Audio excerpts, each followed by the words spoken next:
Hi everyone, welcome to the teaching study में एक बार फिर से यूट्यूब चैनल पर आप सभी का स्वागत है। दोस्तों, आज हम आप सबके लिए वो क्वेश्चन लाए हैं जो कि सीडीपी का बहुत ही इंपॉर्टेंट क्वेश्चन लाए, जो सभी कोई भी ऐसा सीटेट का ईयर्स नहीं होगा जो है कि इसमें पूछा नहीं गया है। ये वाला क्वेश्चन ये हम आप सबके लिए छाट के क्वेश्चन लाए हूँ, मतलब खूब अच्छा समझ के लाई हूँ। ये क्वेश्चन हमारा पहला क्वेश्चन निम्नलिखित में से कौन सा प्रगतिशील शिक्षा की अवधारणा के बारे में प्रमुख है। इसमें हमें प्रगतिशील के बारे में हमें क्या करना है और प्रगतिशील की अवधारणा के बारे में हमें जानकारी मतलब देना है इसको। हमारा पहला ऑप्शन है प्रत्येक बच्चे की क्षमता एवं संभावना में विश्वास करना, मानक निर्देश एवं मूल्यांकन करना, बाह्य प्रेरणा तथा एक रूप मूल्यांकन मानदंड देना, पाठ्य पुस्तक केंद्रित अधिगम। इसका हमारा पाठ्य पुस्तक केंद्रित अधिगम नहीं होना चाहिए था। ये हमारा बाह्य से रिलेटेड है। और एक रूपता मानक, ये जो मानदंड है, इसको देखते ही आप सब पेपर हो चाहे कोई मानदंड हमारा निगेटिव वर्ड होता है। और यहाँ पे मानदंड है मानक निर्देश भी हमारा क्या होता है, एक निगेटिव वर्ड होता है। इसमें हमारा राइट आंसर क्या हो जाएगा, प्रत्येक बच्चे की क्षमता एवं संभावना के अनुसार हमें विश्वास करना चाहिए। जैसे कोई छोटा लेवल का बच्चा है तो उसके हिसाब से उसको देना चाहिए, और जो बड़ा है उसके हिसाब से बड़ों को देना चाहिए। और नेक्स्ट क्वेश्चन की बात करते हैं हम कि दृष्टि रूप से क्या, कौन सा रूप से दृष्टिबाधित, मतलब दृष्टिबाधित तो होता है जो आंखों से देख नहीं पाता है। दृष्टिबाधित रूप से बाधित विद्यार्थियों के साथ कार्य करते समय एक शिक्षक को किस प्रकार अनुकूलन करना चाहिए था। जैसे कोई बालक को उसे पढ़ाते समय आपको शिक्षक को क्या करना चाहिए, कई प्रकार के दृश्य प्रस्तुतियों का प्रयोग करना चाहिए, स्वयं विन्यास करना ताकि विद्यार्थी उसे ध्यान से देख सके, अनेक प्रकार के लिखित कार्यों, विशेष रूप से वर्कशीटों पर ध्यान केंद्रित करना, स्पष्ट रूप से बोलना तथा छूकर महसूस करने वाली सामग्री। जब कोई बच्चा दृष्टिबाधित हो उसे हम किसी भी प्रकार का कुछ भी दे दे वो सीख नहीं सकता, पर हाँ स्पष्ट रूप से जैसे छू के महसूस करके वह अपना सीख सकता है। छू कर कोई भी सामग्री को छू कर, जैसे कुर्सी छुएगा तो उसे महसूस होगा कि हाँ एक कुर्सी है, उसके अनुसार वो सीखेगा कि हाँ इसकी कुर्सी है। तो हमें क्या करना, छूने वाली महसूस करने वाली या तो बोलने वाली, जिसे सुन सके तो इस प्रकार की उसे हमें क्या करना चाहिए, सामग्री प्रस्तुत करना चाहिए, उसको सामग्री देना चाहिए कि उसे सीखने में हेल्पफुल हो, मदद मिले। नेक्स्ट क्वेश्चन की बात करते हैं हम सहयोगात्मक अधिगम एवं हम उम्र साथियों के द्वारा शिक्षा का एक समावेशी कक्षा में 21 प्रकार से उपयोग करना चाहिए। समावेशी शिक्षा में सहयोगात्मक का इसका सक्रिय रूप से हतोत्साहित तो हमारा निगेटिव वर्ड है, हतोत्साहित हम नहीं कर सकते। कभी कभी प्रयोग करना चाहिए था, कभी कभी प्रयोग करना नहीं, ये तो एकदम नहीं, गलत हो गया। और प्रयोग नहीं करना चाहिए था, प्रयोग क्यों नहीं करेंगे भाई, सक्रिय रूप से आगे बढ़ा। हाँ, सक्रिय मेरा क्या है, पॉजिटिव वर्ड है, तो इसका हमारा राइट आंसर क्या हो जाएगा, इसका हमारा राइट आंसर हो जाएगा डी। नेक्स्ट क्वेश्चन की बात करते हैं, निम्नलिखित में से कौन सा समावेशी कक्षा में सबसे अधिक महत्वपूर्ण समावेशी शिक्षा में, इसमें से कौन मानकीकृत परीक्षा तो हम तो बोले हैं कि नेगेटिव वर्ड है, तो इसको हम देखते ही काट देंगे।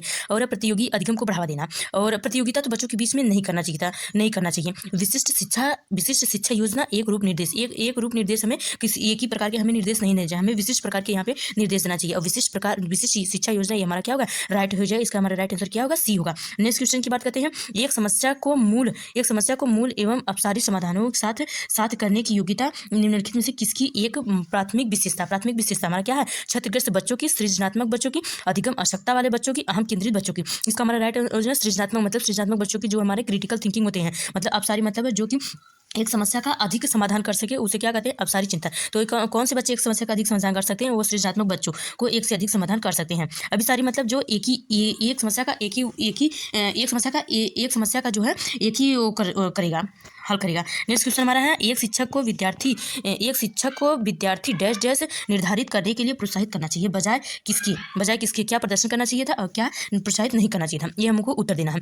तो हमारा क्या हो जाएगा कि प्रदर्शन लक्ष्य, अधिगम लक्ष्य, और असफलता से बचने के लिए लक्ष्य, अंक लेने के लिए लक्ष्य, असफलता से बचने के लिए लक्ष्य, और हो जाएगा अधिगम लक्ष्य, प्रदर्शन लक्ष्य। देखो, हमें तो अंक लेना हमारा निगेटिव, सफलता से बचने के लिए तो हो ही नहीं सकता, हमें तो सफलता से बचना नहीं भैया, हमको सफलता प्राप्त करनी है। असफलता से बचने के लिए वही तो हो गया, लक्ष्य अंक लेने को वही उल्टा सीधा दिया, प्रदर्शन लक्ष्य, अधिगम लक्ष्य, हमें प्रदर्शन करके अधिगम नहीं ले, हमें अधिगम लक्ष्य, प्रदर्शन लक्ष्य, ये हमारा क्या हो जाएगा, अधिगम लक्ष्य, अधिगम करेंगे तो हम प्रदर्शन लक्ष्य करेंगे। इसका राइट क्या हो जाएगा, इसका राइट हमारा हो जाएगा D, right is the D question.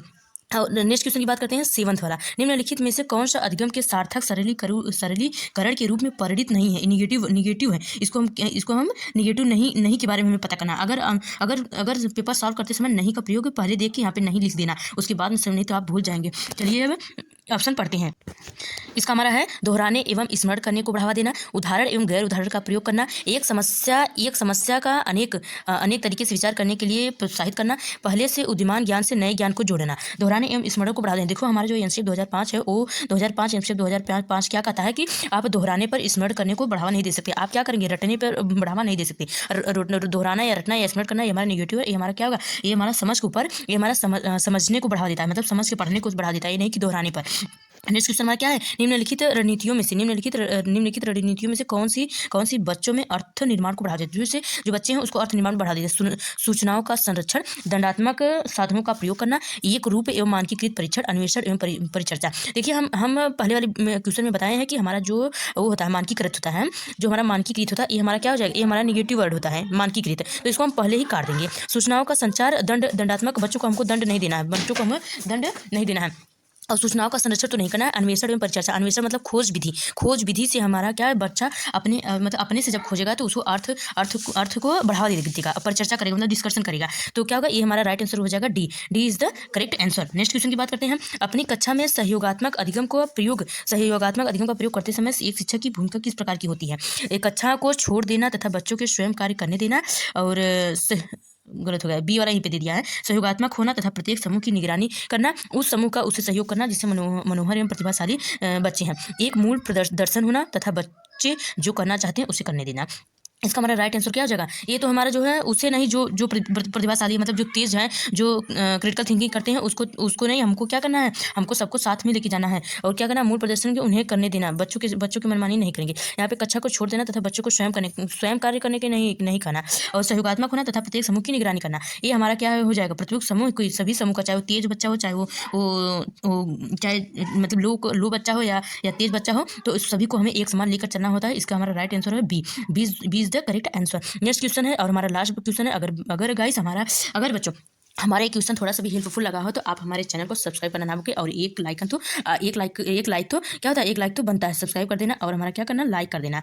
Like करने से हमें क्या होता है, मोटिवेशन मिलता है। नेक्स्ट क्वेश्चन है, लास्ट क्वेश्चन है, इनमें से कौन सा बाह्य अभिप्रेरणा का उदाहरण है। पहले आप समझिए बाह्य अभिप्रेरणा होता क्या है। बाह्य अभिप्रेरणा वो होता है कि जैसे हमें बाहरी से मोटिवेट मिलता है, जैसे समाज के द्वारा मोटिवेट मिलता है, वो हमारा बाह्य। आंतरिक प्रेरणा जो हम खुद करना चाहते हैं, कोई भी कार्य अपने मन से करना चाहिए, किसी के प्रेशर में आके हम काम नहीं करेंगे, वो हमारा आंतरिक अभिप्रेरणा है। दो अभिप्रेरणा होते हैं, एक बाह्य अभिप्रेरणा, एक जैसे होगा कि अगर हम दौड़ रहे हैं तो उसमें दौड़ रहे हैं तो अपने मन से नहीं दौड़े, कोई कहेगा कि हाँ आपको पुरस्कृत किया जाएगा तो आप वो बाह्य अभिप्रेरणा से दौड़े हैं, क्योंकि वो समाज के नजरिए से आप दौड़े हैं। जिस दिन अपने नजरिए से या अपने अंदर के अंतर आत्मा के हिसाब से आप कार्य करेंगे तो वो हमारा हो जाएगा आंतरिक अभिप्रेरणा।